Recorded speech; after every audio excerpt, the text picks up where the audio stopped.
At yun, so nandito na naman po tayo ngayon para sa isa na naman nating video tutorial about sa mathematics. Pwede na!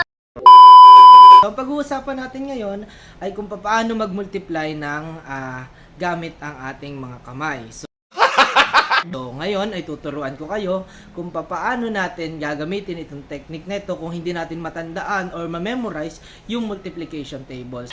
Sana all. So without further ado, let's start! 1 hour later. So kung nahihirapan ka sa mathematics ay yung ituturo ko na to ay isa sa magpapadali sa inyo. Hindi totoo yan. Bola lang yan. Ayan. So halimbawa, yung table 1 to 5. Yung table 1 to 5 ay pwede nyong gawin o i-memorize dahil madadali pa lang yung maliliit pa lang yung number. Ngayon may kayabangan to. So itong ituturo ko sa inyo ay paano naman kung halimbawa 6 to 9, 6 hanggang 9 yung ating i-multiply. So paano yon? So meron tayong 5 daliri sa kaliwa and 5 daliri sa kanan. So anong gagawin? So ang bilang na ito ay 6, ito ay 7, 8, 9, and 10. Dito naman sa kabila, 6, 7, 8, 9, and 10. Sir, halimbawa ay gusto kong malaman anong sagot sa 6 times 6 ay hindi ko po memorize yung multiplication table. So anong gagawin? So madali lang yon, gamitin mo ang ating kamay. Galing ha? So 6 times 6, so ito yon, yung ating pinakamaliit, 6 times 6. Pagtapatin mo lang, then ito ay itabi mo muna. So 6 times 6, so ilan to? 1, 2. Ang bilang na ito ay 10. So 10, 20. So ang then itong natira na to, bilangin natin. So meron tayong 1, 2, 3, 4. Dito naman sa kabila, 1, 2, 3, 4.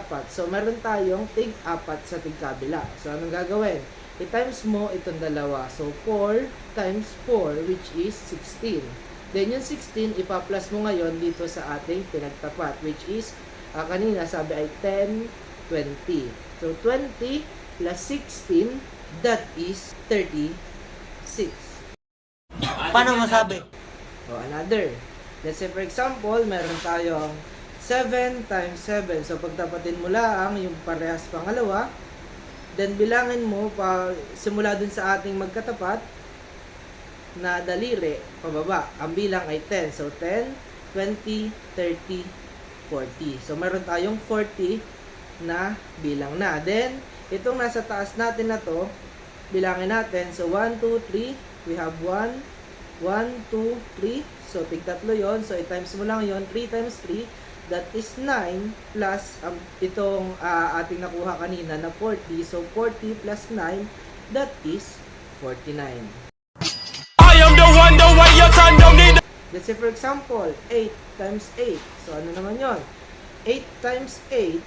So bilangin ulit natin. 10, 20, 30, 40, 50, 60. So meron tayong 60. Plus, itong nasa taas natin, 2 times 2, that is 4. So 4 plus 60, that is 64. Next, how about, let's say for example, 9 times 9. Paano naman yon? So pagtapatin mo si 9 and 9. So, and bilangin natin, 1, 2, 3, 4. Then sa kabila, 5, 6, 7, 8. So meron tayong 80. Dahil ang bilang na ito ay 10. Then meron tayo sa tigkabila na 1. So 1 times 1 is 1. Plus yung 80 natin. So that is 81. Sir, paano naman kapag halimbawa ay 7 times 8? So pagtapatin mo lang si 7 dito. Kung magkabaliktad man, walang problema yon. So 7 times 8, that is 10, 20, 30, 40, 50. So meron tayong 50. Then sa taas, meron tayong 3 at 2. So pag times din natin, so 3 times 2, that is 6. Plus yung ating 50. So 8 times 7 is 56. Damn! Paano naman? Halimbawa, sir, 9 times 8. So, kung 9 times 8, meron tayo, pagtapatin natin si 9 and si 8. Then, bilangan ulit natin, 1, 2, 3, 4, 5, 6, 7. Ang bilang ay 10, so that is 70. Then, yung nasa taas ay, pag times na natin, so 2 times 1 is 2, plus 7, that is 72.